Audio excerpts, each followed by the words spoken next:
should be reassuring to all the seniors because I haven't even done anything and they're clapping for me. Welcome to the Senior Project. My name is John Reinhardt and I teach in the high school, and I have the honor and the pleasure of introducing the idea of senior projects in the 11th grade year, and then in various ways helping, supporting, encouraging, prodding, arguing with seniors to work with them through the process of their senior project. So tonight is really exciting for all the seniors. It's also really exciting for me, and Mr. McHenry is part of that process, and Mr. Johnson is essential in terms of our technical details, but it's such a joy to see the culmination of this work, much of which they continue on afterwards, and you'll hear about that from the seniors. So this year we are also excited. We have the largest senior class in the history of the Denver Waldorf High School.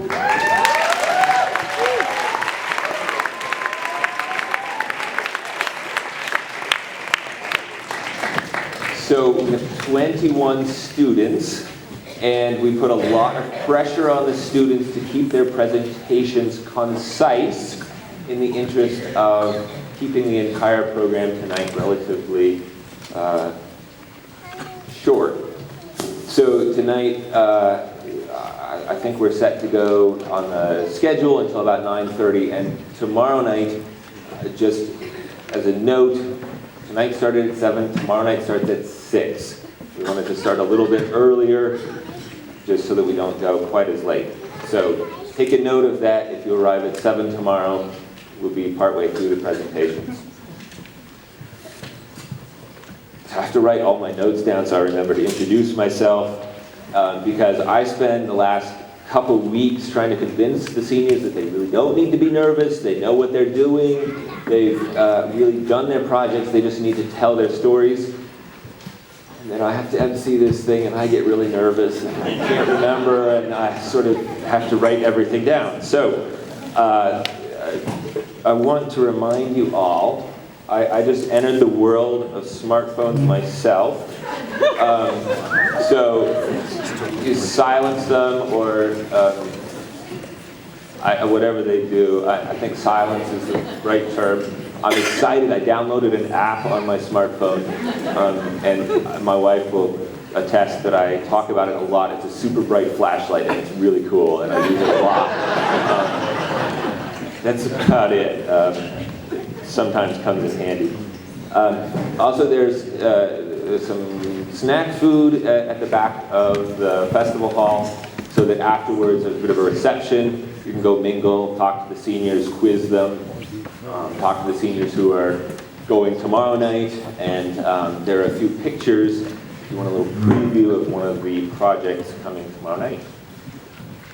So, without further ado, I'm going to welcome Zoe Gustafson.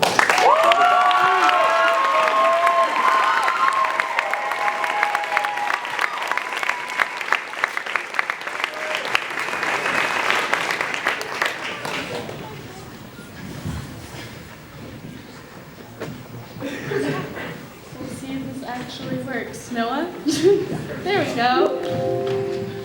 Okay. Good evening, everyone. Thank you for coming and spending your Friday night with us. All of us seniors have worked so hard to get to this point, and we're all excited, probably more nervous, but also excited to show you what we've been able to accomplish. For my senior project, I decided to paint a mural. But I hadn't had this idea for long, and you would think that since I'd been here since I was 3 years old, I would have some sort of idea, but really I didn't. Junior year came around and I started making a list of things I was interested in, and at the top of the list was skydiving.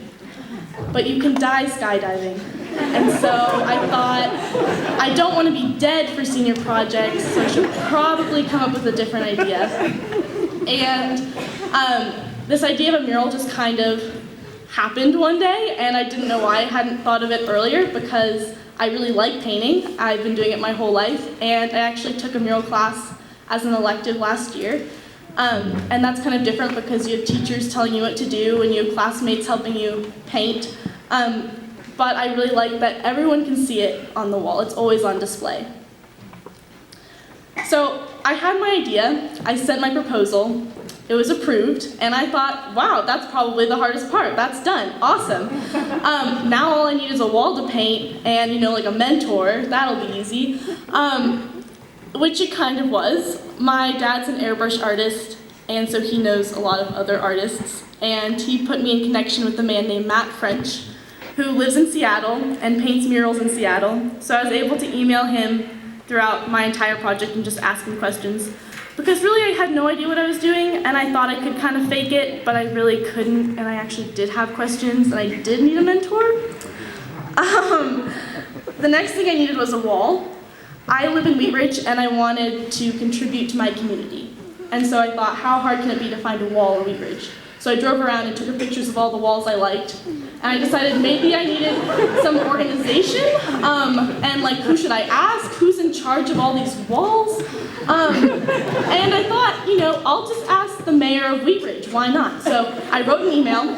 I sounded very sophisticated, and I told her, you know, my name's Zoe, I go to the Waldorf School, I paint sometimes. I told her about senior projects, and it was this lengthy email, and I just asked her, you know, like, are there any laws I should be aware of? Do you know some businesses that might be interested?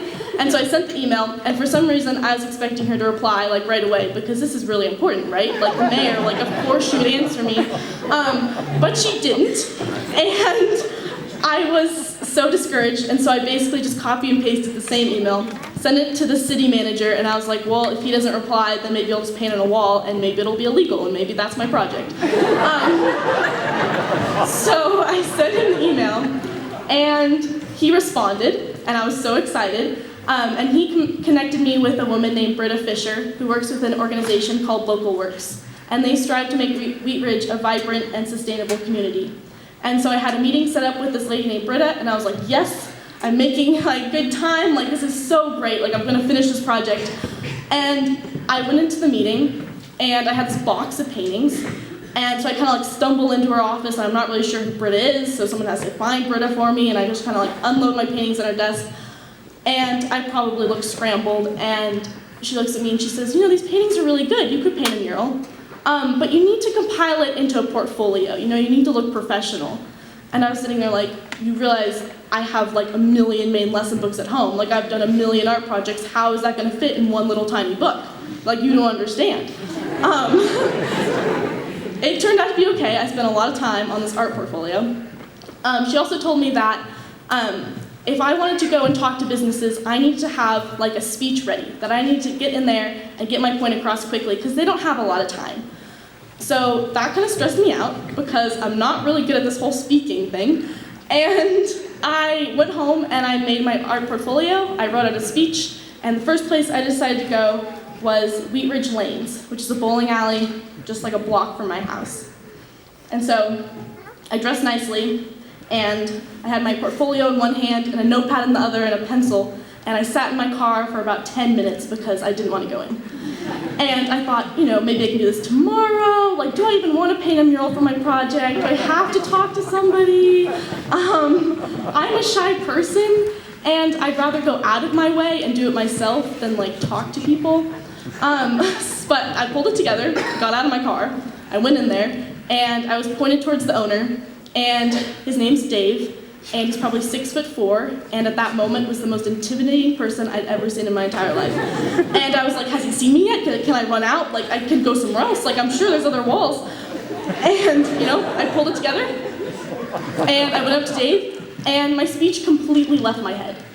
And I was kind of blabbering about Waldorf, and like, I wanted a wall, and like, I don't even know what I was saying. Like, I didn't know, and I was probably talking like a million miles an hour.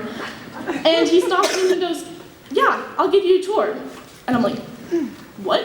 Oh, yeah, okay, yeah, that sounds great. So we start walking around, he shows me different walls, saying, this one would be good to paint this or this, and I'm just like, you are like so helpful, thank you for being put together like this. And, he tells me, just come back with some sketches.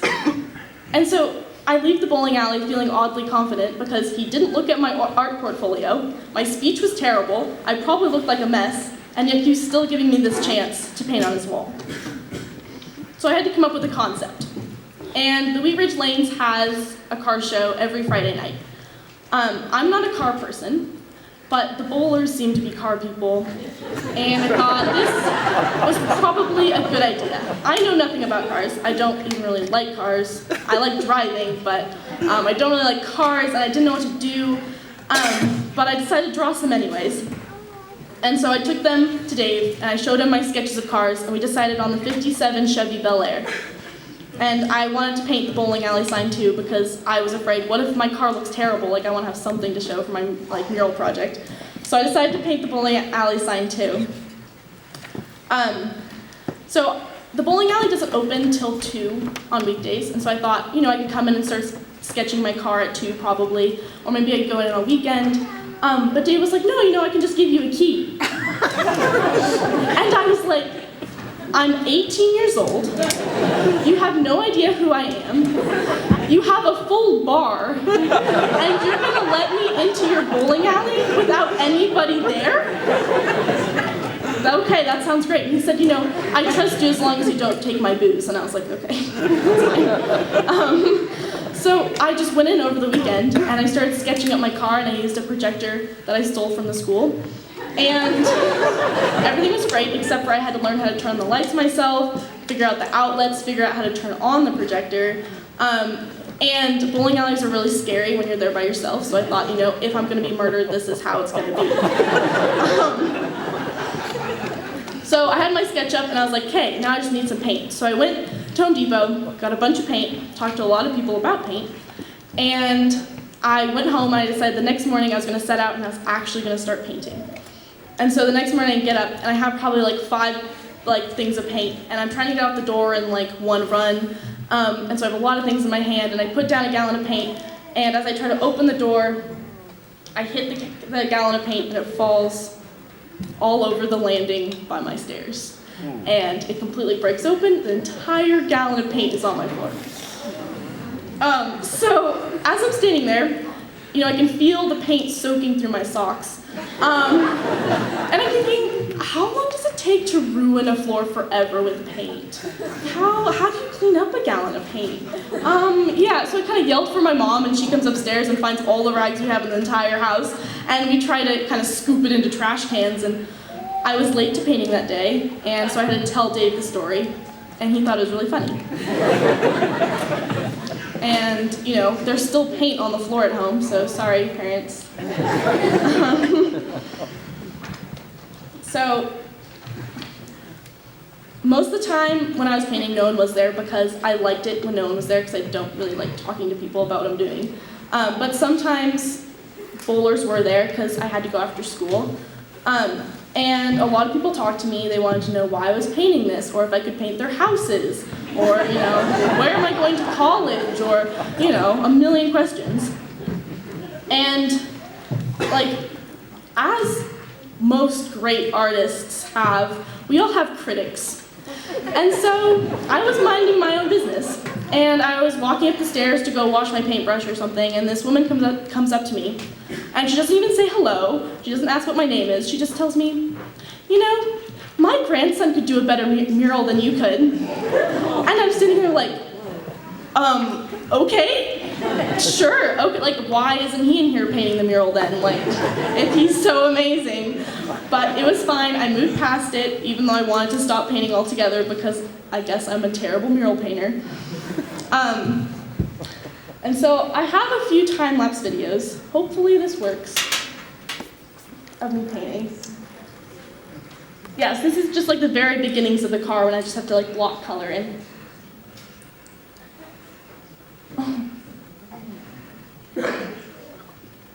And then here's the mural sign I was really excited about. And it turns out you should always paint the background color first for anything. I learned that the hard way, like probably 5 different times in the same project. So the most important thing I learned was that it's actually good to go out into your community and do something. It's good to talk to people, and you will get something out of it.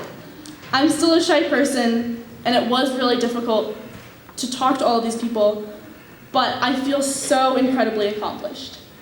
So here's a picture when you're standing right next to the wall and it looks really weird.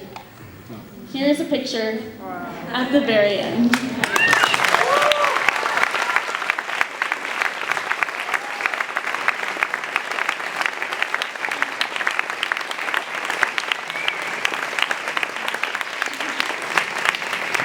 Yeah, so if anyone wants to go bowling, go to Wheat Ridge Lanes and you can see my mural there. I would like to thank my mentor, Matt French, for answering my endless questions. I'd like to thank Dave for letting me paint on his wall. And I'd like to thank my parents for funding this project as well as putting up with me throughout the whole thing. So thank you.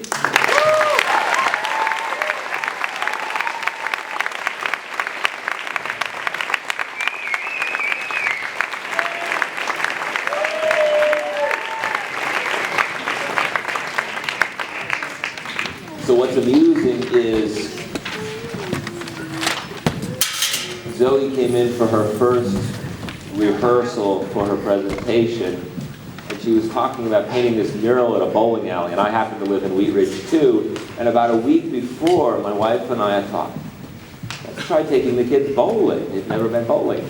So we went to Wheat Ridge Lanes, which I happen to grow up in Wheat Ridge too, so I'd grown up going bowling at Wheat Ridge Lanes. And then Zoe came in with these pictures of the mural at the bowling alley. I was there a week ago. So it was a wild coincidence, and somewhere in the back of my head I knew that she was doing a mural at a bowling alley, but I hadn't put all the pieces together. And my kids, ever since we went bowling, have been determined to go back and bowl some more. So now I'm excited to go back too and actually see the mural. So next up, we have Andromeda.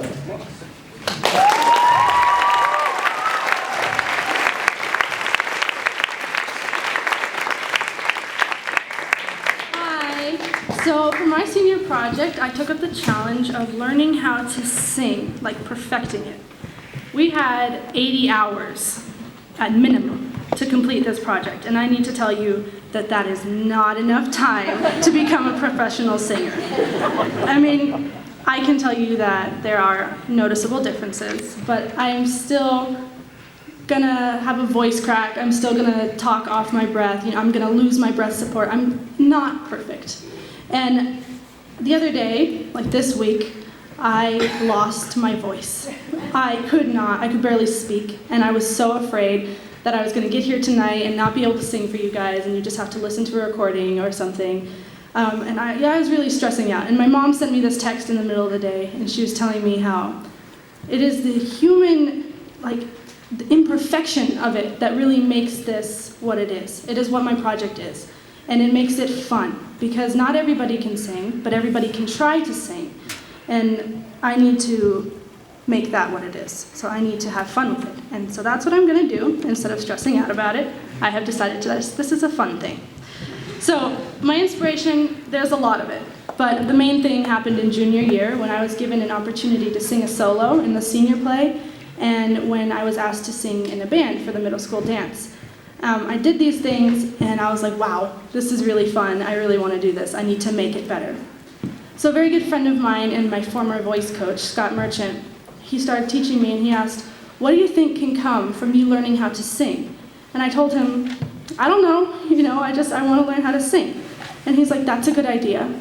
However, most people will take that answer, they'll put it in a box, they'll tie a pretty bow on it, they'll push it aside, and that's it, period. End of story. They'll never see it again. And then he told me that he sees me, he listens to me, and he really hopes that I would take that answer, take that box, and put a ... at the end instead of a period. And so that's what I'm doing. And I'm going to talk about all the challenges I've gone through to make this better for myself. And of course, I'm going to tell you about awkward warm-ups that I've had to do, and hiccups, and awkward voice cracks, and what it takes to be a singer.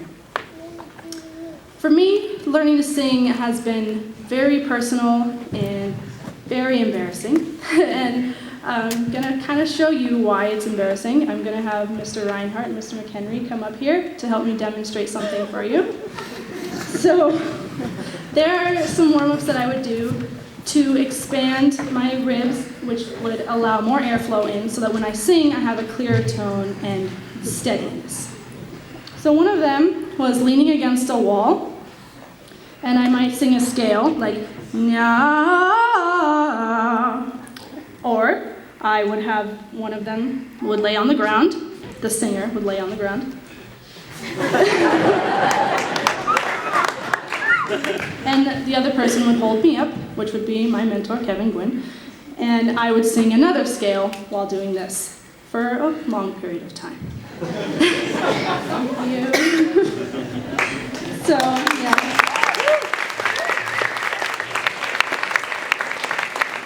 The first singing lesson I ever went to, my mentor, Kevin Gwynn, he looked at me and he was like, all right, we're gonna blow raspberries. So that's... I could not do it.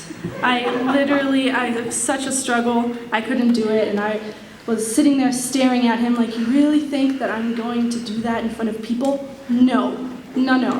But I did, I just did, and I have been, for a long time, it's become part of my daily routine to warm up. And, that has been hard because I've had to do this, I've had to change my routine every day, and for me it's been hard because one thing I've had to do is stop wearing high heels. I am the kind of person who right now would be wearing 4-inch stilettos, but that would mess up the structure for my singing. And I'd be up like this, and it would mess up my muscles here, it would mess up my muscles here, and it would go all the way up to my neck, and I'd be constrained. I've also had to start drinking a lot more water than I'm used to keep my voice, what are they called, vocal cords, hydrated. And I'm the kind of person who, when I get nervous or, I guess it's just a bad habit, I clear my throat. I had to stop doing that too because that bangs my vocal cords together, and that's not good, but I still do it. I really try not to, but I do. So along with all these little things and really breathing and breath support, I learned that diction is very important when it comes to singing.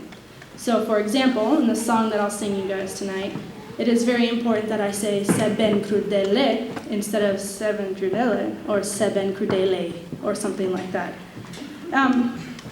So yeah, I just want to say before I sing that this past week I have really noticed the difference that all this has made, and I have really noticed how important it is for me to do everything that I have been taught to do. It is important that I have breath support, it is important that I have diction, and when I thought I wasn't going to be able to sing tonight, I really realized all that. So now I'm going to welcome my collaborative pianist, Tom Giomi.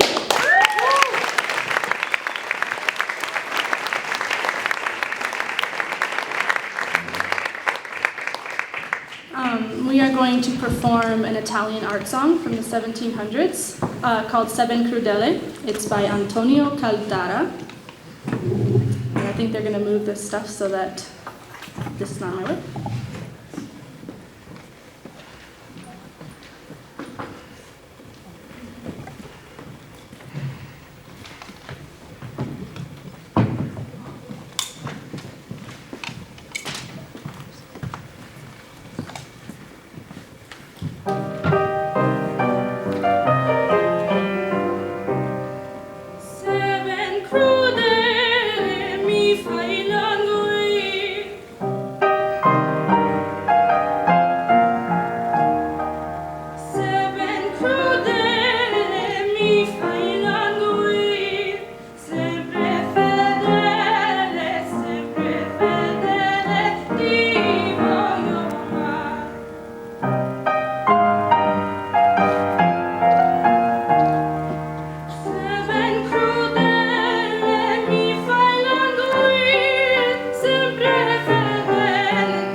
mentor, Kevin Gwynn, for teaching me everything I need to know about singing, and for helping me realize that although I might not be very good at something at first, that if I keep pushing myself, I will get there.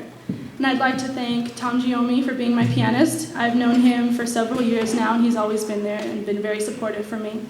And I'd also like to thank Mr. Johnson, Mr. Reinhardt, and Mr. McHenry for bringing us all together, making the mic situation work out, taking all the stuff down. And I'd like to thank Anna Dempsey for being at almost every lesson with me and putting up with my singing, not making fun of the voice cracks or anything. And it's been really supportive from her, so I thank her for that. And I'd like to thank my family for putting up with all the obnoxious singing that has been going on and for being supportive. And I'd really like to thank my biggest inspiration, Asia Grunwald. She's sitting in the audience right now. She's an amazing singer, and I don't know if I would have the thought to sing if it weren't for her. So thank you all for that, and thank you for being here.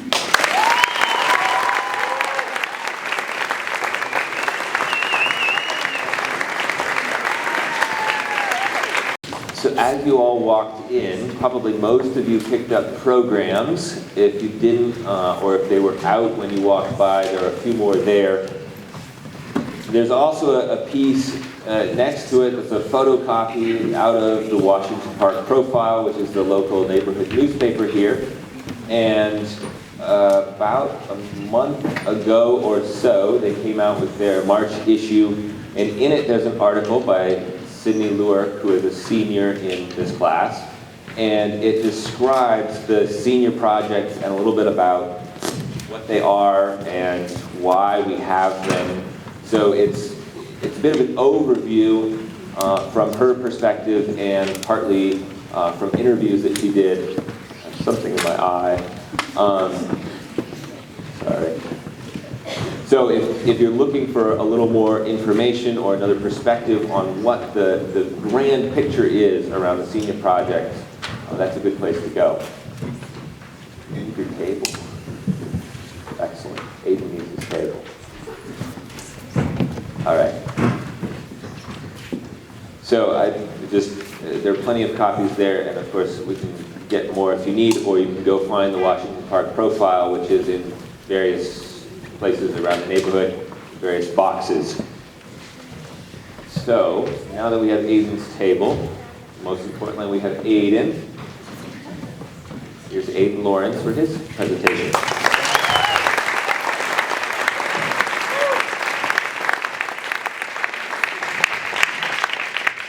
Hello, as he said, my name is Aiden, and for my senior project, I designed a store.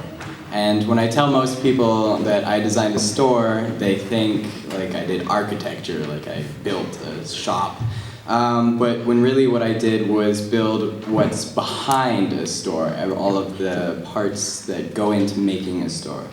My store is an everyday carry store, which everyday carry is exactly what it says. It's just things that you carry on you every single day. As my mom likes to say, testicles, spectacles, wallet, and watch. Ever since I was little, I've always had things in my pocket. I've always just picked random stuff up and that I found interesting and put it in my pocket for no other reason than I found it beautiful, and I just wanted to have it on me. So when I was little, I would carry around opera glasses with me all the time. I don't know why. I just really liked them. They sort of made me feel like I was a spy. But as I've grown, I've still carried things around in my pocket, but it's become more of an importance. I carry around a pocket tool with me all the time because I'm a mechanic and I work on lots of things, and so it's always handy to have something there. I'm sort of a minimalist person. I don't like having big things, so I search all around to find small wallets and a small wristwatch that I wear on me all the time. But I wanted to figure out what other people carried in their pockets. So how I started off this project was just asking people to empty their pockets for me. So people would take out their pockets. I would see hundreds of different kinds of wallets, different keys, key rings, lanyards, little toys, all sorts of stuff. And so once I got the essence of what people had on them all the time, I started to ask them what they wanted or what wasn't quite right about what they had. So once I had these things, I started designing and drawing. And so I've always done some art in my life, but I've never done things quite this precisely. I've always had the object of imagination instead of having to turn something into a physical thing. So I started off drawing sort of the essentials, a pencil, for example. It's sort of ironic to be drawing a pencil with a pencil, but I also wanted all my things to have a general theme, so all of my things that I've made are very geometric. I like corners and I like harsh changes, so I carry around coffee with me all the time. It's sort of become a thing. In middle school, I was just sort of the coffee guy. I just had coffee. I don't know. More pocket tools, small pocket tools are very important to me again because I just make so many things. And then there was the making and the material. I started off with leather because leather is versatile as well as soft and sort of easy to manipulate. I had no idea how to work with leather at first. I have been sewing since I was a little kid, but sewing with leather is a lot different than you think. It's more like working with steel than it is with fabric. I started off with backpack because I figured you need something to put everything in, and that quickly moved on to wallets, which are a very iconic leather object. But again, deciding to draw on take it from a drawing to a real thing, you really have to think about the dimensions of the thing, how thick the leather is, how it bends, how it folds. And eventually, I made my first wallet. I carried this wallet around with me for a couple of months now, just to test it out, and also I find it a very special thing to have something you've made in your pocket, especially when someone asks you where you bought it from. I also carry a knife on me, but I wanted to try and make something that was a little more advanced, so I learned how to mold leather. You have to soak it, and it's almost like putting the leather into a furnace, and you have to soak it, and then you have to shove it down and put it in a vise so it doesn't deform itself. And I also have keys on the outside of my pants most of the time, but they jingle all the time. And so I made a little silencer and a leather lanyard to make them more quiet. I also phone sleeve because I figured gotta do something about the modern era, you know. And then lucky enough, in the beginning of this year, we had blacksmithing. And so I got to take some of my metal items and actually turn them into real items. And metal is a lot different to design than it is leather. You have a lot more versatility and freeness, but also restriction of your tools. Since it's Waldorf, we didn't have giant fancy laser cutters. I had a little handsaw and a hammer. That's what I had to deal with. Eventually, I made my first drawing into a reality. It's very sketchy and weird, and it looks like a shank, but there it is. Not at all what I imagined it. But that was another learning curve of okay, I draw these things, but then when they become a real thing, they look completely different and feel completely different. It's very hard to get the feeling you want, and I want a very earthly, very grounded feeling to my work. One of the other things I made was a small razor knife. I do lots of woodwork, and I needed something that could make a smooth, even cut so that my wood was flat and didn't have any bumps on it. So I made a razor knife, and I also put in the holes in it not only for the beauty of it, but also to make it lighter. It was very heavy, and I wanted to make it lighter, so I had to troubleshoot my way around it.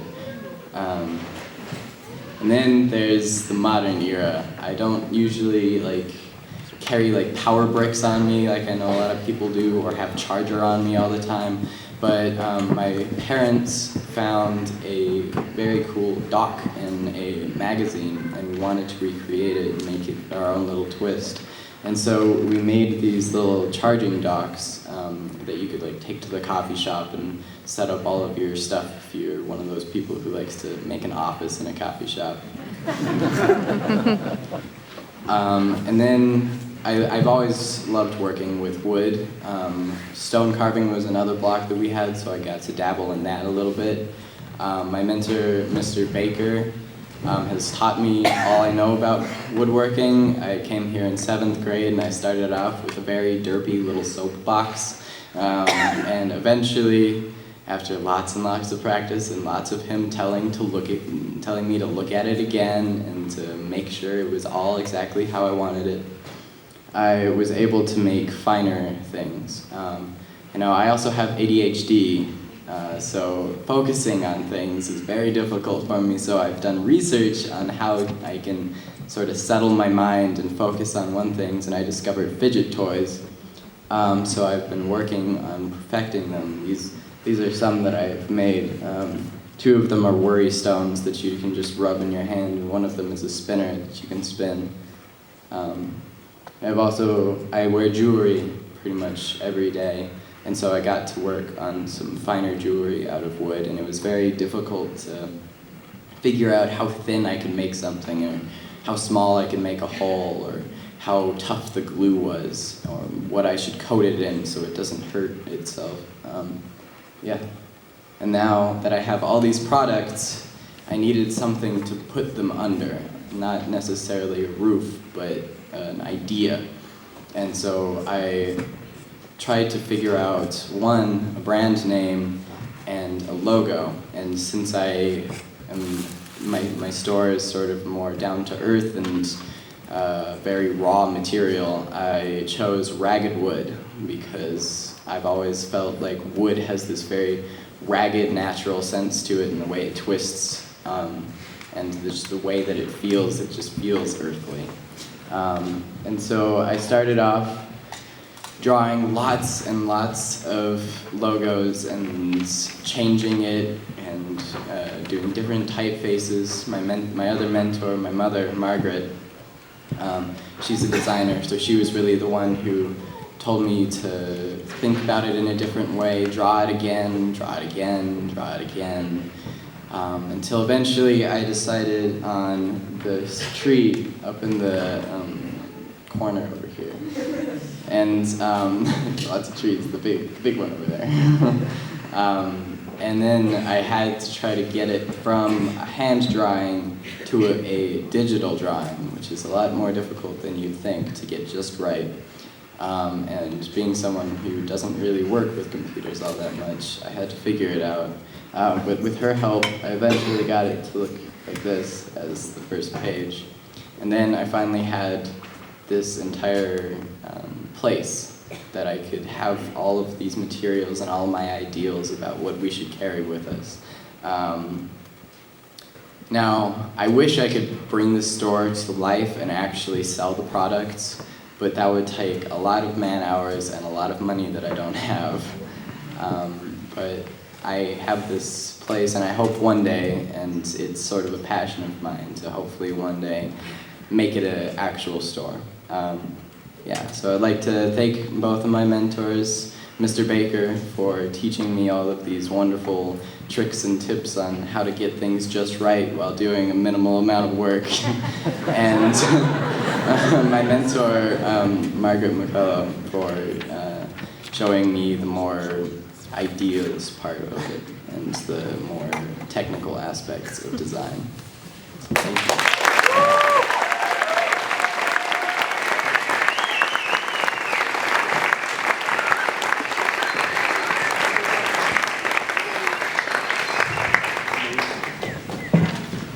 So the fun part watching the seniors present is that it often looks like the process has been straightforward or relatively smooth, or Zoe was saying, you make one contact and then that leads to another and that leads to another. And watching the juniors, so I just gave a crash course to the juniors about what senior projects look like. And they're just starting to mull these ideas in their mind. And then the seniors often, or juniors turning into seniors, often go through several variations of projects, and start projects and stop projects, and it's not always a straightforward path. So it's interesting to see that background and then to see the polished presentations at the end. So next up, we have Anna Dempsey.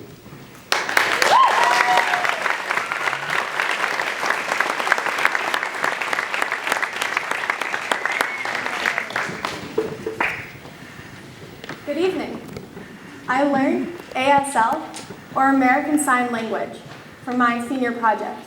I'm not going to sign and talk the entire time, but I'll do a little of both.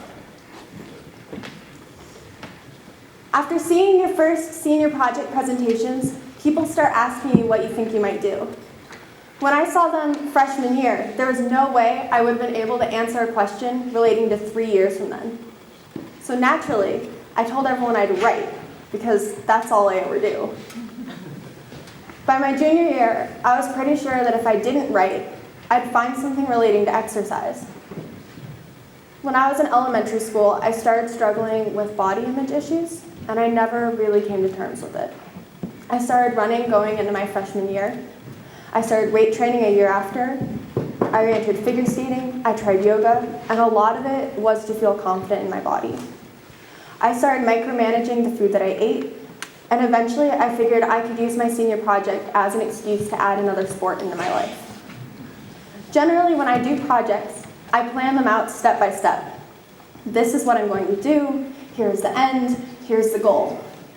With this project though, there is no end. This was so hard to accept. I wanted my project to have both a physical result and an ending. And beyond that, I wanted to do something totally unique.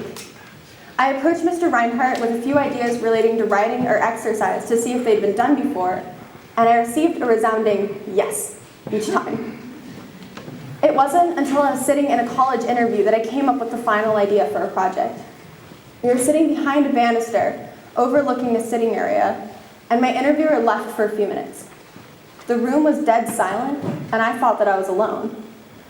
But I was looking over the railing into the sitting area, and I realized that there was a huge group of people less than 20 feet away from me having a conversation without even moving their mouths. And they were communicating without speaking. So next day, I asked Mr. Reinhardt if anyone had ever learned a language in his memory, and he told me that only one had. So I decided that this probably counted as totally unique, but it didn't fit my parameter of having a physical product. I wouldn't have an art project to show you, or a completed construction to unveil, or any type of finished result. It took me a while to understand that it didn't matter. Once this presentation is over, would I rather have a physical product or a skill? Either way, I'd have it for life. Either way, it goes beyond the senior project. I've taken Spanish, Latin, and French through school. I've started to learn Russian and Italian. The only language that I ever had a real interest in was Latin, which is pretty useless in our time. But if I could take up another language that I actually had a passion for, that I could use to communicate, this would be a worthwhile senior project. So my first day, it became clear that though there are no spoken words to learn, though I already have a firm grasp on the English language, ASL would be just as complicated as any other language. To say one word, the shape of your hand must be perfect. The direction your hand faces matters. Where you place the sign in relation to your body has an impact. The movement and even your facial expression all make up one sign. If you change any one of these, you create an entirely different word. These 5 parameters are similar to the 44 speech sounds found in the English language. So in the same way that park, mark, and dark are different in English, the signs make and coffee are different in ASL. Words are formed in noun-verb pairs. So nouns are quick double movements, while verbs are one large movement. So this is book, well this is open the book or close the book. There are very few adverbs. Your face shape generally indicates the degree of relative importance. So if you have a negative face, it negates in the same way that not does. So the difference between the sign understand and do not understand is literally just in the facial expression. The other way to negate words is to sign towards and away from your body.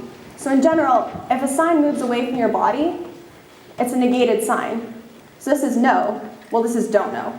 Or this is good, well this is bad.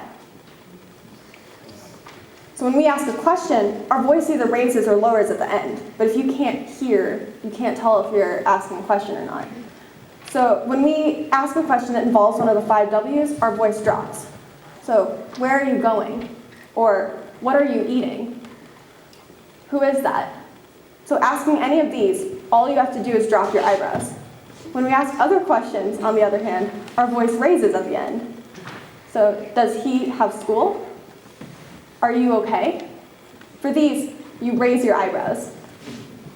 It was difficult to understand the ASL as conceptual. This motion means huge, enormous, immense, massive, and very big, and every other word that you can think of to mean the same thing. When I write, I use 100 different words to describe exactly what I mean. But this one word means all 100. So for these reasons, there are only 6,000 signs compared to over 600,000 in the English language. So on top of all of this, when you're telling a story, you place people in your signing space. So if I say that Zoe is here, then all I have to do is point here to talk about her again. So I learned all of this in my first hour, and I was incredibly overwhelmed. And how in the world could I actually do this in the next few months? And would this even be an interesting project? How difficult would it be? Learning all of these other languages, I had to write, read, speak, listen, and spell. All totally different aspects of something new. With ASL, however, all I had to do was read and write. I know how to spell words because they become English words. I hardly have to open my mouth, except for signs that require it. I didn't have to listen because the people I would be speaking to primarily couldn't. I had to use my hands and my eyes. So along with the language, I've also been studying deaf culture. What interests me is the idea that often language and culture spawn from a close-knitted region, but this culture came from a language and is widespread around the world. In Spanish monasteries, when monks would take vows of silence, basic hand gestures were used to communicate. Eventually, this became a simple, constructed language, and eventually deaf children were sent to live in the monasteries as education could be achieved in no other way. Over time, the language developed and spread to France, England, and eventually the United States, resulting in over 300 types of sign language today. So through this project, I've been able to accept uncertainty. I went into this project with very specific goals, and though I literally did nothing I planned, I'm happy with the end result and the future it holds for me. I plan to continue the language and the culture and strengthen the skills I developed over the last year. A year ago, I thought that the only way to overcome my body image issues was to exercise away my insecurities. Through this project, I realized that beyond the original goal, my body is being used to speak another language, and there's something really beautiful in that. For that discovery, I'm so grateful. I'd like to thank my teacher, Jean Lundy, for working with me over these many months and accommodating my crazy schedule. Thank you, Mr. Reinhardt and Mr. McHenry, for tolerating my relatively constant freakouts over the past 4 years, but especially leading up to this project. Thank you to Mr. Gwynn for constantly writing me and making sure I was on top of this project and life in general. And thank you to my wonderful, beautiful parents for dealing with me when I was stressed. I love you so much. And thank you all for your time.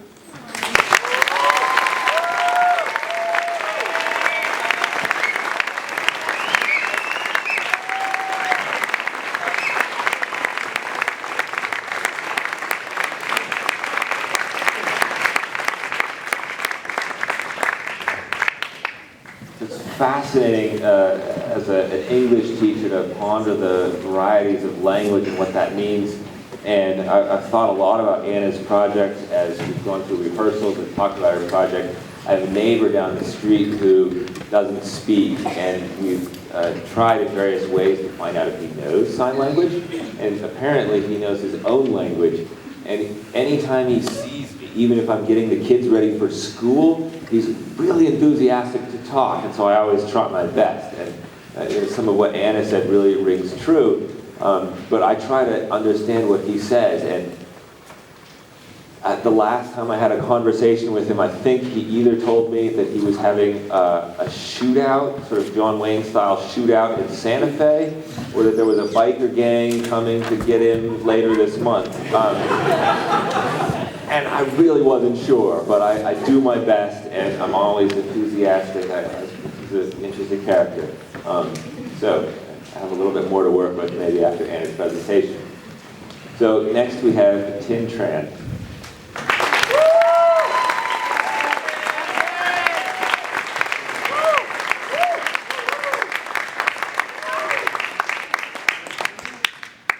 Is it? Okay. Hi, my name is Tin, a senior. And today, I would just want to talk about my journey to have this project. So I'm going to start with my freshman year. First, when I was a freshman year, I was a kid, don't even know the existence of this so-called senior project. I first encountered it when I was in 10th grade. And after the show, I went home pondering what I'm going to do. What do I want to do? Fly an airplane or something? You're a kid. Your imagination is too high. So, but then, it's like 2 more years to go. It can wait. Last year, when I was in 11th grade, I watched my old friends did their senior project. And once again, I came home, think about it again. This time, I'm more mature, so it's not going to be like somewhere up there. I keep pondering, and then summer came.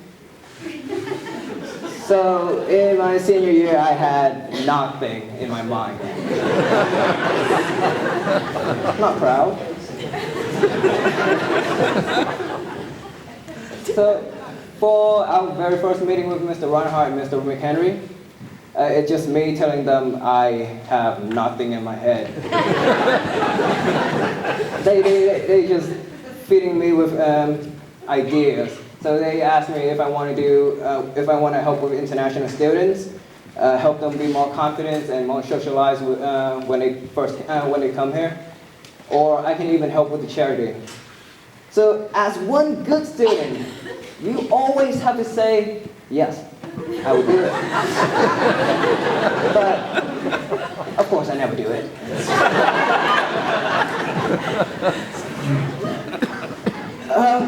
Another story, when I was 6th or 7th grade, I got my first laptop. And I was very into it. I discovering stuff, I tried to find new software to toys with, and finding new games to play, mostly games. And it's like one of my favorite things.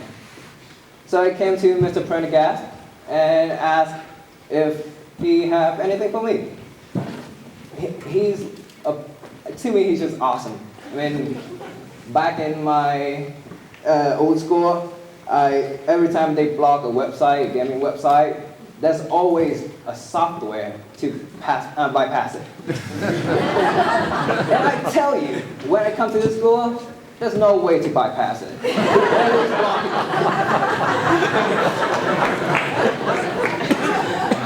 So to me, he's just awesome.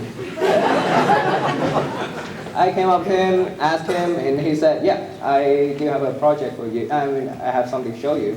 It's called Anti-Tetris.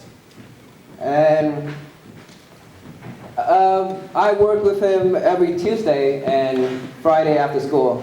And one day, I think people in the school know I'm pretty lazy, so I just ditch meeting with him and hang out somewhere else. And then luckily he came up to me and asked how am I doing with my project. I was like, I don't know. So we resumed what we've been working on every Tuesday and Friday lunch. He showed me what to do, how things work, and then I go home, learn more about it, do it on my own. Like, to be honest, I have no idea what you were talking about. Like the first few weeks, it's including math, which I love so much. And Dr. Hepton is here, so.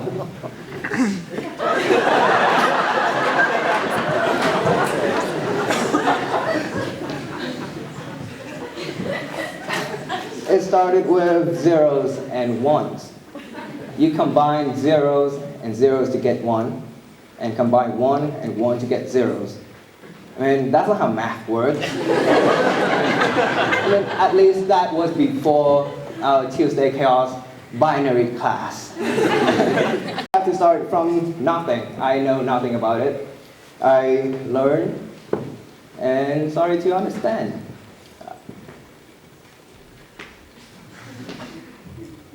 So Nancy Tetris helped us build a computer from the first principle. And when I say building a computer, people tend to think that you have a Lego, you have another Lego piece, one piece. That's not how it works, no. I'm building more like a virtual computer. It's no, it's not on. Flip to the next slide. Oh.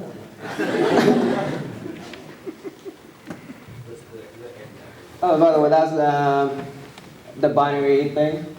So I was just gonna focus on the NAND gates, which is, you can see, you can buy 0 and 0 to make 1.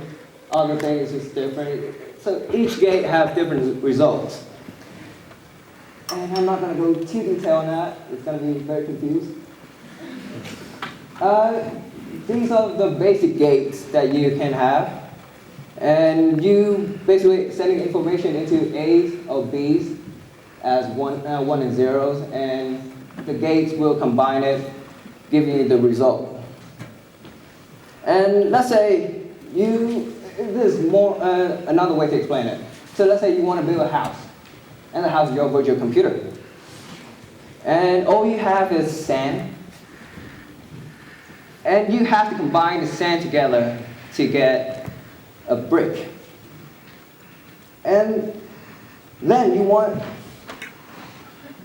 to get a brick.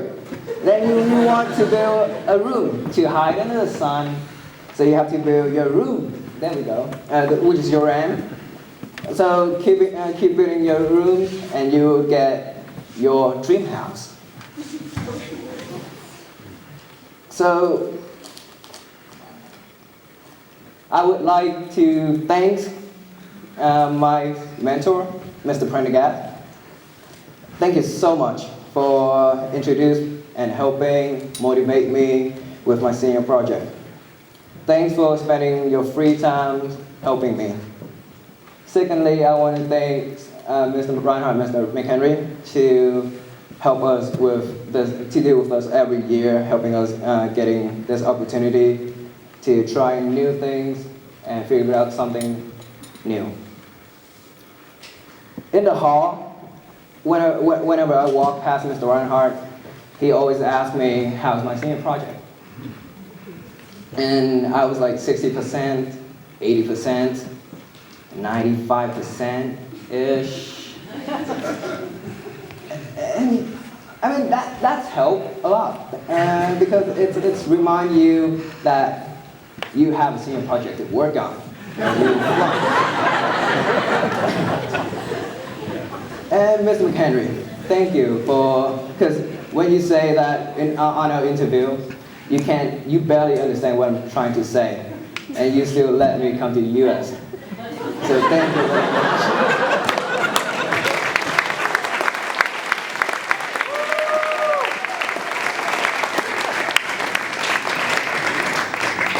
one more person is Mr. Johnson. Thank you for setting up the stage, the sound system, and everything. And by the way, our senior gonna have a play somewhere. I don't know, but we will have a place. Please come. Thank you.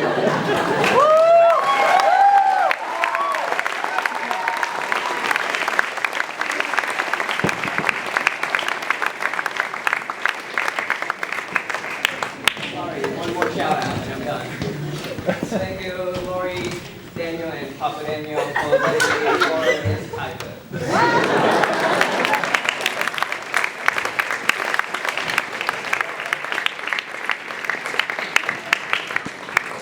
So as Tin said, the seniors do have a play coming up. Senior year is one thing after another, so senior projects, then into senior play, and then they're off to their trip, and then they'll graduate, and then they do whatever they do after that. So Friday, May 12th, Saturday, May 13th, the seniors will be performing Murder in the Cathedral here. Both of those times are 7 o'clock, so you don't have to worry about the 6 o'clock Saturday. And I highly recommend it. If you saw their 11th grade play last year, you might have been wondering what I was wondering about. How are they going to top this in 12th grade? So it's definitely going to be an event. So next up, getting the microphone set, is Zachary Monroe. He did scuba diving for his senior project, and I'm glad he did it and not me.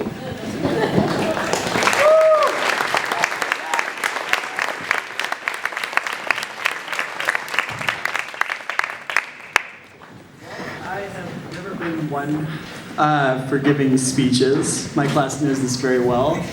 Ever since our first block in freshman year, when I gave a presentation on Yellowstone and said that tiny elephants were living there. So just bear with me. So my adventure started last summer when my father showed me a website on Outward Bound. And if you don't know, or you've never heard of Outward Bound, they're this great organization worldwide where they try and help young adults gain independence and self-reliance through activities such as hiking, hiking through the rainforest, surfing, whitewater rafting, and the one that I chose, which was scuba diving. So as the trip approached, I wasn't nervous. Getting on the plane, wasn't nervous. My flight was delayed, so I was actually stuck in Miami for a night. Still, surprisingly, wasn't nervous. The point when this all actually hit me was when I was on the Outward Bound bus in Costa Rica and thought, what the heck have I got myself into? So we drove from San Jose, which was Costa Rica's main city, over to the reservation where Outward Bound had their main base of operations. And we had dinner. I got to talk with some of the people that would be diving with me. And then we were promptly told to go to bed because the next morning we would be woken up at 3 o'clock in the morning to start our drive over to Panama. And so the next thing that I remember was the tranquil, relaxing sounds of pots and pans banging, and to wake us up. And after the initial shock, we all got up dazedly and packed our gear, went up the dark hill up to the van that would be taking us on the 6-hour drive to Panama. So we definitely had some time to talk.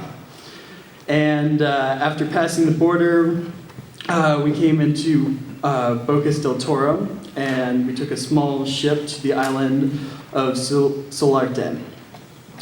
So the first day after we had unpacked, we actually got to meet Jim Rao, who was actually the founder of the Outward Bound in Costa Rica, and he had been a diver for over 30 years, so we knew we were in good hands. So that day we started learning about like all the different gear that we would have during our diving. So we learned about buoyancy compensators, which are kind of like life vests that you can inflate and deflate. We also learned about our oxygen tanks and how, the right amount of pressure, how to keep the right amount of pressure in there, how to keep them clean and working properly. And then we also learned about our regulators, which were the things that we would actually be breathing through. And we had 2 of them. So we had a main one, which we would use normally, and then we also had an extra one so that if we lost our regulator or got broken or damaged, then we could go to that one. Or if someone started running out of air, we could also share our air with them. And then the last part of that day, we spent in the water just learning how to actually breathe with these regulators on, which was really cool. And so the next day, we were all really excited.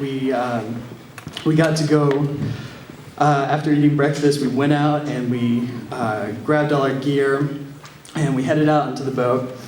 And as we were getting to the point where we'd be diving, we started putting on our gear, which weighed about 60 or 70 pounds. And when we got there, we actually had to balance out on the boat because we were in this small kind of boat, and we actually just found out that we'd be rolling backwards into the water while holding our masts on, which was a little bit daunting, but it worked out fine. And so we all successfully made it out with unharmed, and we grouped up, and then we deflated our buoyancy compensators and headed down underwater. Now, I have to say that even though it was only 15 feet, it's like going into like a different world. You can no longer see the sky. All you see is like the ripples on the water and the sun coming through, and it was really cool. And so naturally, we took this time to get acquainted with our new aquatic surroundings by doing flips and putting our feet together and doing dolphin swimming, where we were putting our feet together. And then we also did the whole one small step for man, which was really fun. And that was basically it for the first step.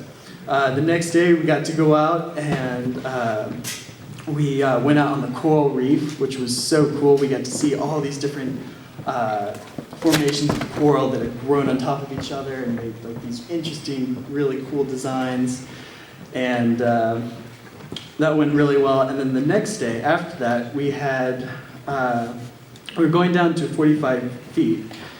And the dive had gone really well up until the end, where my dive buddy, Logan, who was this funny blonde-headed kid that always wanted to talk about his favorite rock bands from the 80s or 90s,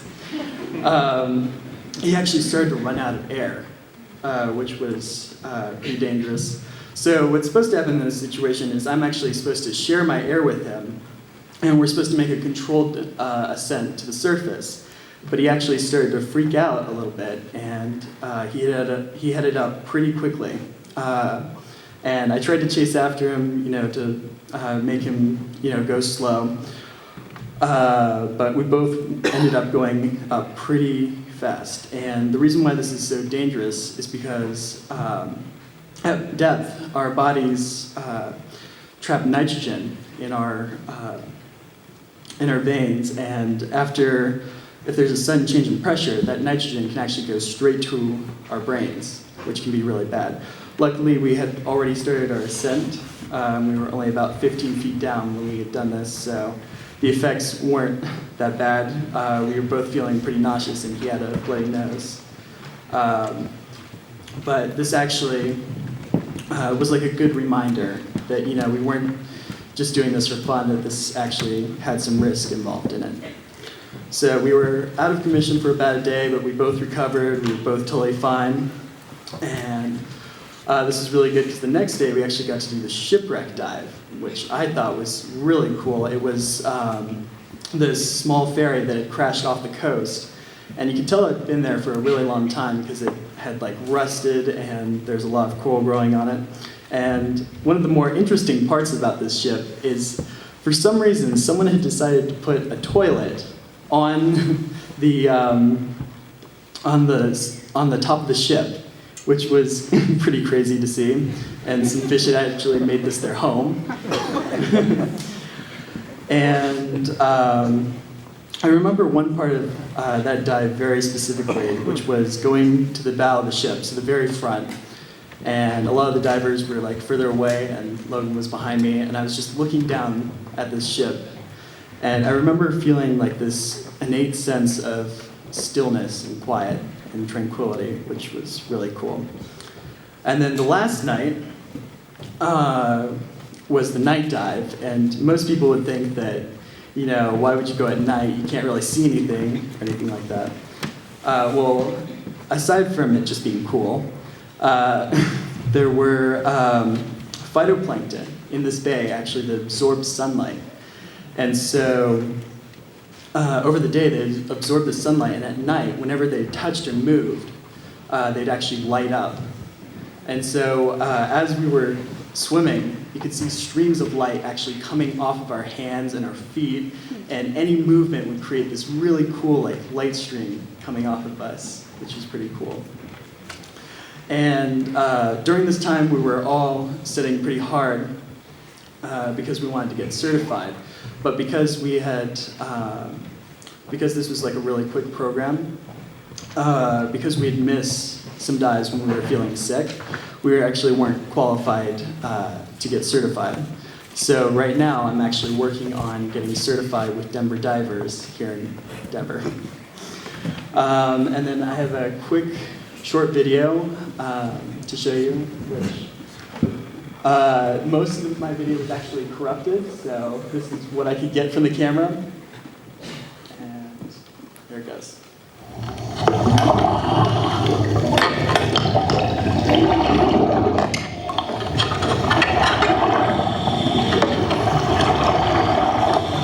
Over to my right is actually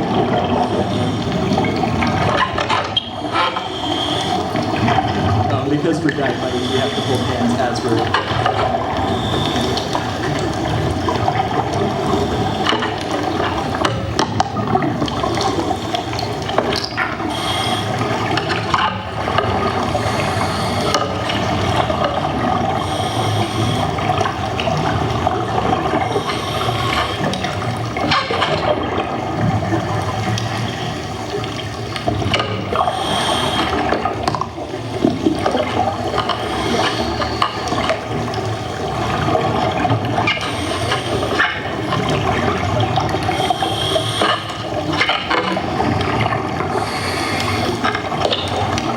Also, most of the footage is really shaky because I'm trying to swim with only one hand while holding the camera, and it's a little bit difficult.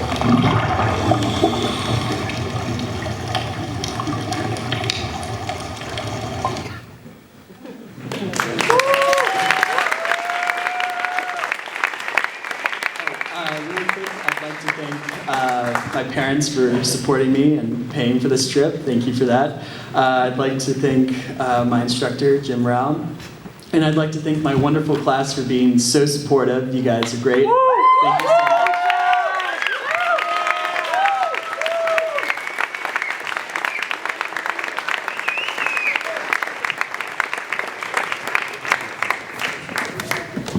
Next up, we have Caden Hirsch.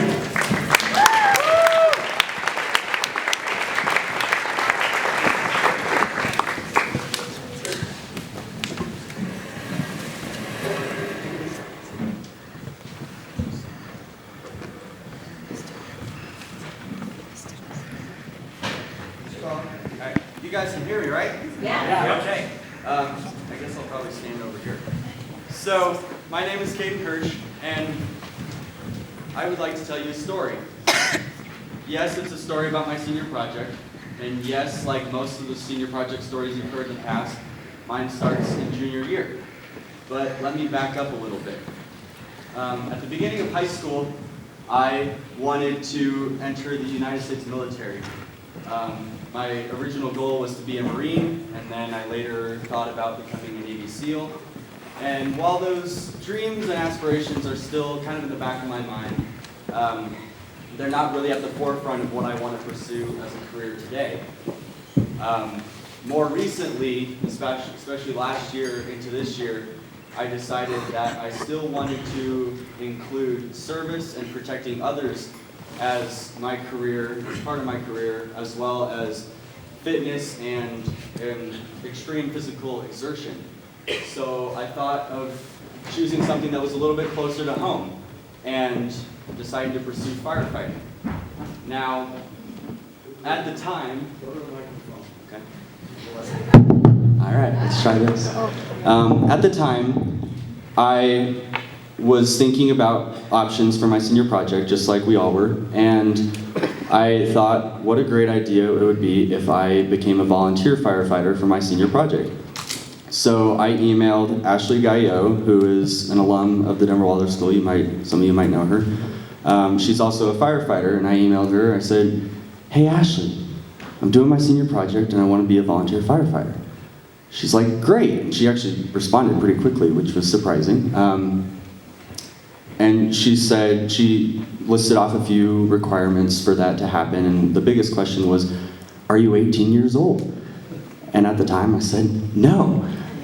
And this was the biggest issue that was gonna pop up, is the biggest red flashing light in my project idea, because I was saying, okay, well, I'm not gonna be 18 until December of my senior year, and that takes about half the year away from me.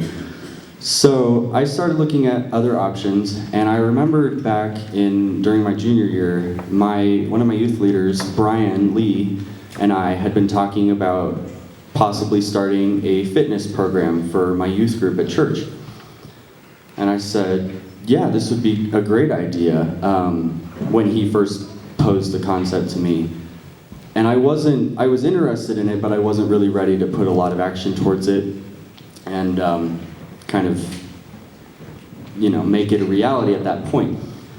But realizing it now, I figured, yeah, this would be an awesome reason and opportunity to do it and use it as my senior project. So I emailed Brian and I said, "Hey, do you want to actually do this and make it work and all this stuff?" And he said, "Yeah, it sounds great. Let's do it." So we met a couple times just to kind of figure out logistics for setting it up within the church and the flow of how programs in the church work and all that. And that was actually the easy part, because the church is very lenient and wants to make new programs a reality and make it special for those who are actually trying to pursue them and create them. So after getting past this point and making it, yes, this will actually work as a program, the two biggest issues I had were, am I allowed to do this? Is it legal for me to teach high school and middle school kids how to work out? And if it isn't, then who needs to be there with me? So I emailed a former member of our church, Chris Palmiato, and I asked him, hey, do I need to be a certified personal trainer to do this? Do I need to be certified or notarized or anything like that? Chris is a longtime member of the church. He is also a certified personal trainer and has been doing that for many, many years. And he said, no, you actually don't need to be certified. And that was really like, the sun sort of came up for me, because I figured, well, if this was gonna be another thing where I had to be certified and go through all this extra training just to do this, the wall was really gonna be coming at me fast. So that was a great big first step in this process, because I didn't need to be certified, so I didn't need to be worrying about safety and all that stuff as far as me being legal about it. So the other issue was it actually being legal and correct and all this stuff. There's a lot of guidelines and rules and regulations that come along with insurance companies. If any of you might know about the issues that you can have with insurance companies when you're trying to start something that involves a lot of physical activity and might involve injury. So I started talking with a couple of trustees at the church, and I said, hey, what do I need to do? I don't know anything about the guidelines that the insurance company that's in partnership with the church has. I don't know what is required of me. And a couple of them emailed me back and they said, well, yeah, you're going to need waivers for this and you're going to need some more information for the insurance company to look at and stuff like that. And I said, okay. The waiver form itself was actually relatively easy to create. I mocked up a draft. I worked with Chris on editing it. He is a professional at this whole area, so he knows what his clients usually have to sign and figure out. And so we adapted it for the church, and then we sent it to the trustees. They looked at it, edited it, all that stuff. So now I was really ready to actually start this program. Everything was in place, I was set. I announced it to my youth group. I said, hey, you guys interested in this? I decided to keep it to high school students, and I'll tell you that for a couple reasons. One, high school students, especially when you're trying to teach them something, can be a lot more mature and a lot more understanding and reasonable about what you're trying to accomplish. I also knew that I would have a closer relationship with them because they were more my age, and so I've been friends with them longer. Another reason is that high school students are much more physically ready to embark on an adventure such as this, and I figured I didn't want to be having those guinea pigs of middle schoolers where they were the ones that I was trying to test out different stuff on. I'd rather have someone who's a little bit more physically ready. So everything was set and ready to go, and I was really ready and wanted to get out there and start doing classes and stuff. And Chris and I had a meeting, and it was kind of an eye-opener for me because he said, okay, what are you going to do? And I had several concepts in my mind, and I had kind of been basing them off of my CrossFit classes that I had been taking, and how those flowed and everything. And Chris said, great, I need more on paper. He is very regimented and disciplined in how he works. And I said, okay. I realized at this point that he would be kind of holding my hand and taking me through a lot more than what I had originally intended. But that's okay, because I also knew that I wanted to understand and really learn about how to teach movements and how to teach, how to have students understand what's happening with their bodies when they're performing movements. And I would actually like Orion Smith to come demonstrate while I explain what's going on. So,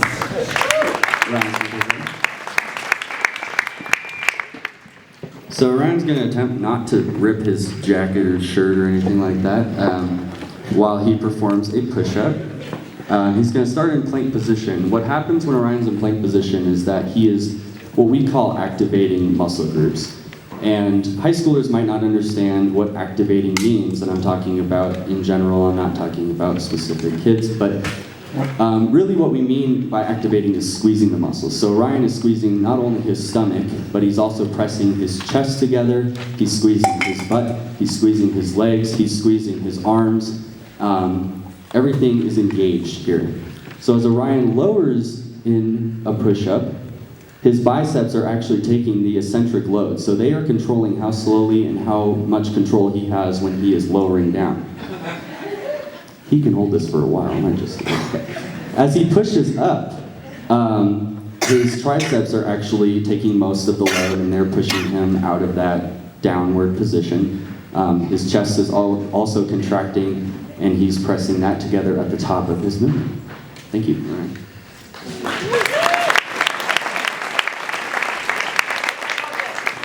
So that was one of the biggest things that I had to learn, was really how to learn how to teach a movement so that people can understand it. I had gone through some things in my mind, and Chris basically had me say, okay, you know, how are you going to teach me to do a push-up? Let's pretend I don't know. And I did it, and he said, wow, okay, this is how I would do it. And I said, wow, that's very different from how I, had originally anticipated. But because of scheduling issues and conflicts and all that stuff, we actually haven't had a session yet. Our first session is this Sunday. But I wanted you guys to understand a little bit about what goes into each session. I did base the flow of each session and the scheduling off of the CrossFit classes that Orion and I, along with a couple other students, had gone through together. Every session starts with a warm-up, usually a jog, as well as stretching, which I will specify based on whichever muscle group we'll be working. This Sunday will be upper body, so we'll be working on chest stretches and upper back stretches. And then we'll go into strength components where we work on the movements. I'll be talking about those movements to the students. They will be learning how to engage and how to really succeed in optimal muscle contraction when they're performing these moves, as well as doing them completely safely.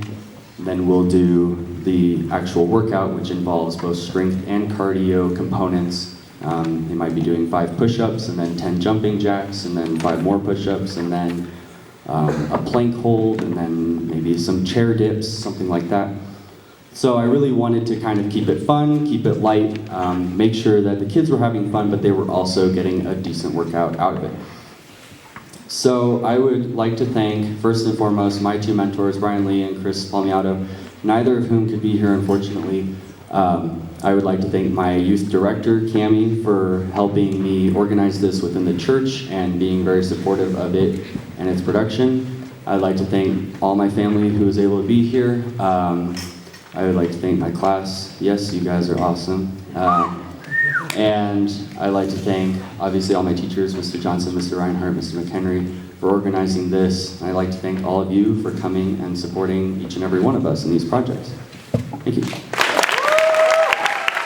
My class right now have 15 students. Like, we have 3 essential types of student. The first one is Vietnamese, was born here. The second one is Vietnamese, but they came to the US since they were a child. And the third one is American. So actually, they all didn't have any base of Vietnamese. That's why their parents sent them to us with the hope that they can keep their habitat under control, and actually they can know more language. So at the beginning, well, I still remember. So on that day, I got a call from Father Vincent. From Father Vincent, he asked me, "Do you want to be a teacher for our Vietnamese class on Sunday classes in the church?" And I was like, I guess, cause like actually Father Vincent and Monsignor Peter Quang helped me a lot when I came helped me to come to US, and at that time I said, I guess I think I can do that because I think they helped me, so I need to help them back because it was so hard for them to find the Vietnamese teacher. So few days later, when I was getting ready for the first class, I was like, oh my God, I did something so bad because I totally don't have any experience to being a teacher. And I did a stupid thing that I put in the internet. I put how to be a teacher, ? And they just like, and then I fixed it. How to be a good teacher, ? And I don't know, but I call it a stupid thing because they just show me like, you need to apply into the college, you need to do applications, you need to pay a fee and something. Oh my God, that's not what I need. And I think I had a good idea that I lay in my bed and then I try to remember what my kindergarten teachers and my elementary teacher did to me, like how they take care of me, how they talk to me, how they communicate to me, how they teach me. And I got some ideas and I was kind of ready for the first class. And after the first class, I got a lot of compliments from parents, Monsignor Peter Quang, and also Father Vincent. And yeah, so class by class, week by week, and year by year, I got more confident to be in front of the class. Like, yeah, and there was a story like. So past few weeks, I have a chance to go back to my kindergarten class from last year. So which means they already came to the first grade class, and because their teacher was out sick, and I took over that class for a day. And then I spent like 5 minutes at the end of class to talk to them. And they was like, why don't you teach my class again? I want to be in your class. Can I just be in your class for one day? One more day? And then I was like, I almost cried. Like, I didn't cry out, but I cried inside because I think,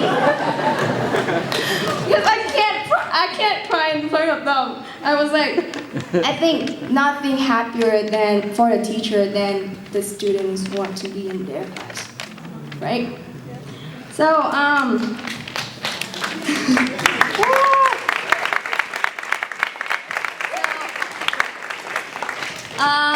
since I choose teaching Vietnamese as my senior project, I think I need to do something else, like not just only go to the Sunday classes and just normally teaching. And I want to bring my kids get closer to Vietnamese community.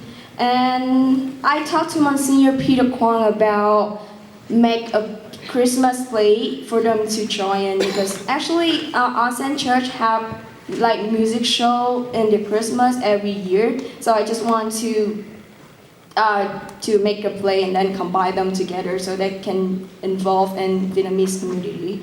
And so in that play, I let them dance, I let them sing, and then I let them act like they can be married, they can be Joseph, angels. So we've been practicing together for 2 months before the play. So actually the play was right on December 24th. And it was kind of hard time because we don't have that much time, like 2 months, and we just practice like every Sunday, so just eight days, like for about two hours per day. And actually, I got a lot of help from Monsignor Peter Quang, Father Vincent, and also the parents. So that was fine. And actually, the grade is not that good, to be honest. but it was great for me because it was my first experience ever. And the special thing is my kids, they try their best.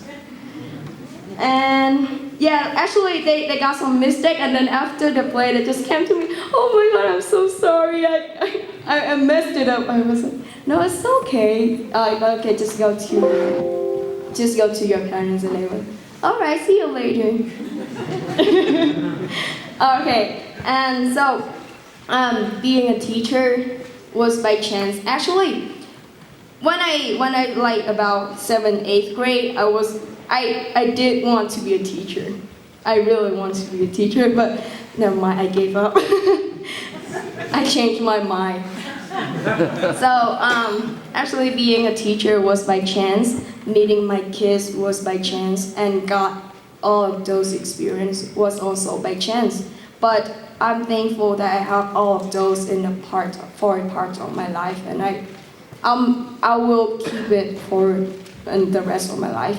And what I'm doing right now is not trying to be a best teacher, but I'm trying to be the teacher that can leave the good memories in the kid, for them.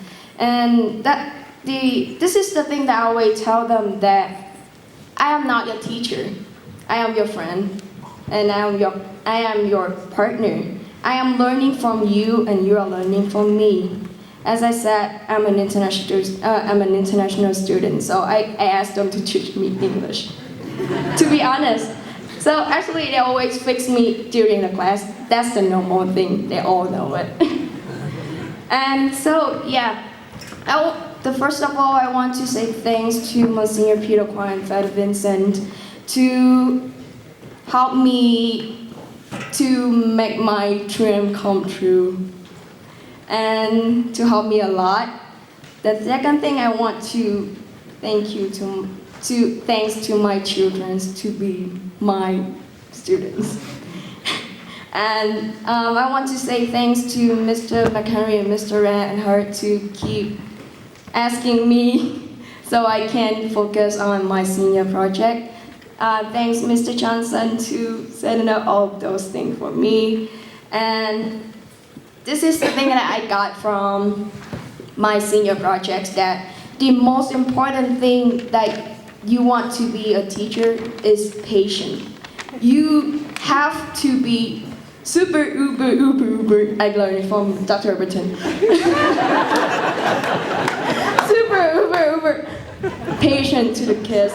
And I want to say thanks to all of my teachers because I came here with a huge lack of English and they were so patient to me. Thank you so much.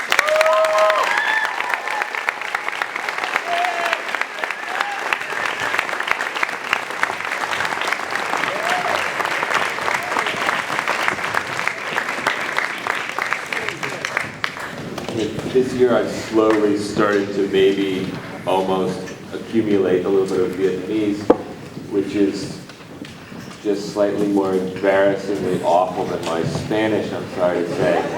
But it's wonderful because I can embarrass myself in a myriad ways in front of the students. And yeah, so as they try to learn English, I get to try to learn their languages too. So next, we have James.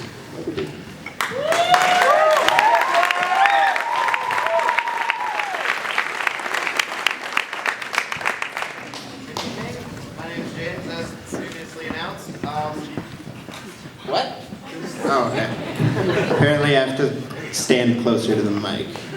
My name is James, and for my senior project, I did something no one's ever done before, except for the person last year, and the person the year before that, and my sister before that, and probably several other people before that. So I fixed up an old car that my dad found in the middle of nowhere in Nebraska because it was fun. So when I first saw the car, there was a solid ½ inch of grime everywhere. And I don't know how dirty your car has ever been, but mine was probably 4 times dirtier. So the first thing I did was clean, and then I did some more cleaning, and then I cleaned some more. And after that, we realized that the gas tank was so rusty that it had to be removed, cleaned, taken to a radiator shop and boiled, and then sent back to us to be put back on the car. And after that, we had to take out all of the fuel lines and tubings and things and clean those out and put them back. And after that, we took apart the carburetor, which does stuff. And after that, we took apart the brakes and we bled them because they are drum brakes and they are the worst. And then we put them back together, and then we realized that they were the worst. So we took them off, and we got entirely new parts, and we rebuilt them, and then we bled them some more, and then we bled them some more, and then some more. Then after that, we replaced the old springs and shocks, and after that, we replaced the seats. And Mr. Reinhardt and Mr. McHenry were always worried about people, going over the 10-minute mark. I'm gonna be lucky if I hit 1.5 minutes, I think. So, don't know how I'm doing on that one. But that's kind of all I did. So cool.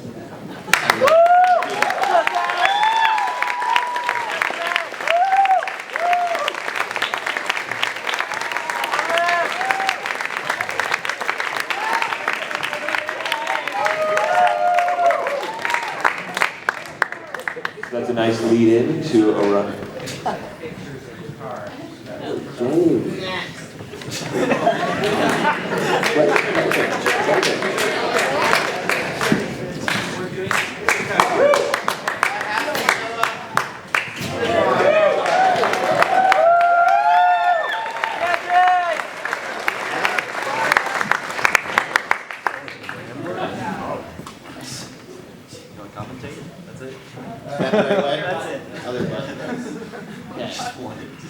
So, Nebraska, car.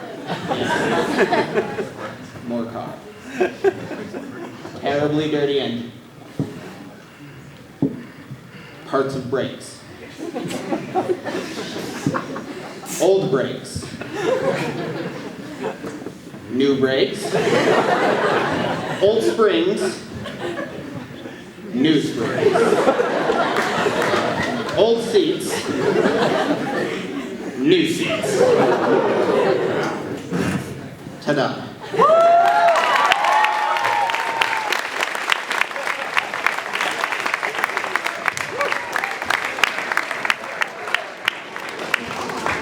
James has given us a beautiful lead-in to Orion doing stand-up comedy.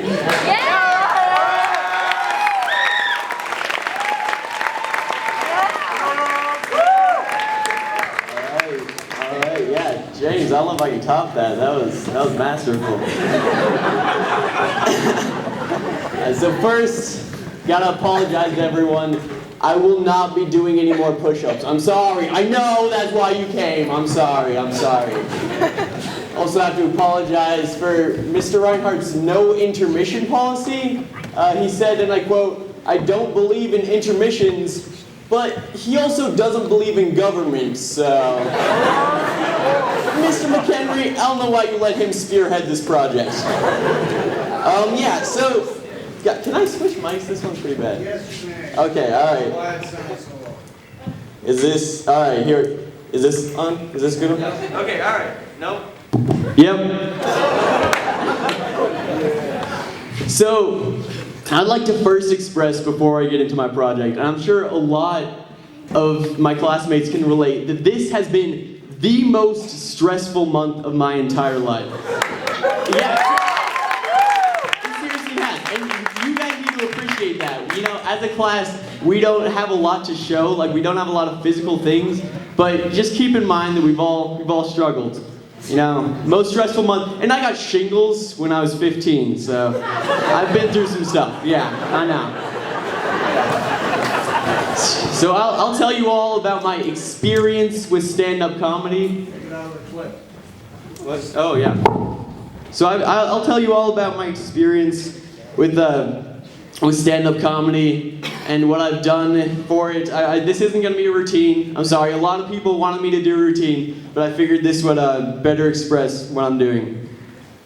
So stand-up comedy really has taught me a lot more than I expected to learn. I first chose stand-up comedy because I wanted to make people laugh. I thought I was a kind of funny person, so I was excited to get into it. But the main reason was that in the future, I plan on going into the comedy acting realm of the world.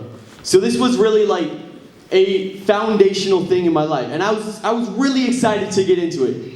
Right away, right during that summer, I started writing. And I wrote and I wrote and I wrote. I was really excited. I wrote 70 pages of stand-up comedy that summer. Yeah, hey, thank you. It was hard, but you know, the more and more I wrote, the more I realized that I was kind of stalling to perform. You know, I realized that it was a fear of performing, but it wasn't the performing aspect. I like public speaking, I like doing plays, I don't mind a crowd, but it was the aspect, the fear of failure. Because this project, you know, it's what I want to do for the rest of my life. And in my mind, I believe that if I failed at this, then maybe all my dreams, all my aspirations, everything that I had ever wanted to do in my life wouldn't be able to exist if I had failed at this single thing. So it was a lot of stress. It started out as just a grain, but it built and built, and I was scared. I was terrified, the most scared I've been in my life to perform. And I stalled and I stalled, but eventually the time came. I found an open mic. You know, I couldn't stall any longer. I was gonna go that night. But before I did it, I went to my dear friend Tin. You all saw him perform. And I asked him if he would, you know, support me through this very difficult part of my life. And he said no. I ended up going alone that night. In the car ride, I listened to his Eminem song. I don't know who's familiar. Lose Yourself? Yeah! You know, the beginning is if you had one shot, one opportunity to seize everything you ever wanted, one moment, would you capture it or just let it slip? So that was a lot of pressure. I should not have listened to that song. I don't know what I was thinking. Usually it inspires me, but that was terrible. Oh man. Yeah, so I get to the place. It's a little calzone place. I don't know. Yeah, a tiny place. And I walk in there. It's nothing like what I expected. There was no stage. There's no spotlight. I immediately assumed I must be in the wrong place. I was positive I was in the wrong place. So, all this stress, I couldn't think. I went straight to the bathroom. That's what I did, straight to the bathroom. And it was a one-man bathroom. I get in there, I open the door, and right there's a man peeing. Now, I don't know who designed that bathroom, but that was one sick person. They put a urinal right next to the door. They're just asking for that to happen. So I get in there, open the door, we make awkward eye contact for a second. I don't know what to do, I'm dazed, I'm stressed, he's kind of shocked. I shut the door, I wait outside, I wait for a second. He leaves, sorry about that, Go in. And I try to calm myself down. I do some stress breathing. It really helps. It was very stressful. But I couldn't really calm myself down, but I checked on my phone. I looked on the wall, open mic night. I was in the right place. So at least that. I go out there, I buy a little calzone, and I sit, and I just wait for this open mic to unfold. And while I'm sitting there, still dazed and stressed, the people hosting the open mic are a couple college kids. They get up there, crack a couple of jokes, and even if I thought it was funny at the time, I wouldn't really laugh because I was, so stressed at the time. And they bring on some people, one by one. They go on, they go off, and it was just this moment that I looked up. And I saw that these people, twice my age, 10 years older than me, not 10 times.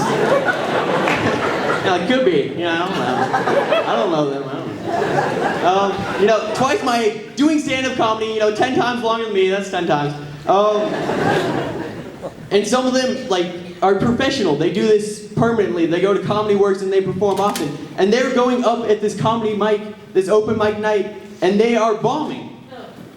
And they really are. And, this was kind of, it was a relief at the time. I realized, it's not, failure isn't necessarily failure in that moment. And so I was happy. And, I was still crazy stressed, don't get me wrong. But I did end up going and performing that night. I got some confidence up. I went there, I told my jokes, and I bombed.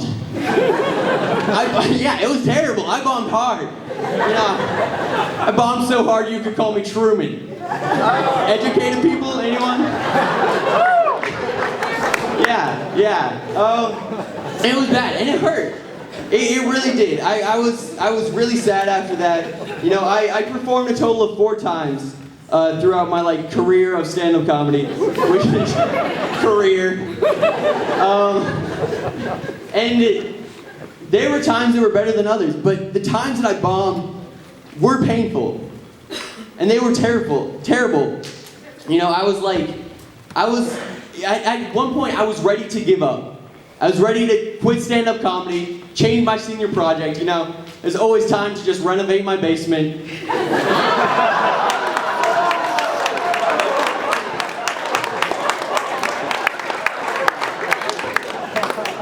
I asked him if I could say that joke. I didn't tell him what it was, but I asked him to make a joke about him. And but I didn't. And stand-up, it taught me a lot. It taught me how to get knocked down, how to feel terrible, how to get knocked down over and over and really badly, and get back up again. I guess that's why they call it stand-up.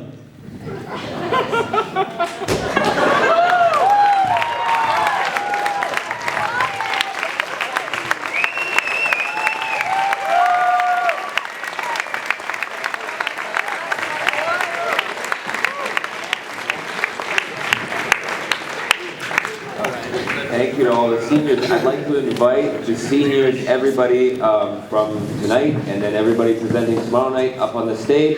So you've seen not quite half the senior class, but there are 11 more on the schedule for tomorrow night. So please come back and you can hear about that basement renovation and more. So come on up.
What he's trying to say is tomorrow night, 6 o'clock, it's just that I'm electrified and he's not, even though I'm standing over here. Tomorrow night, 6 o'clock, there is food in the back. There's, you can see Aiden's stuff, and there's some pictures hanging up that are a preview of what's to come tomorrow night. Thank you all for coming.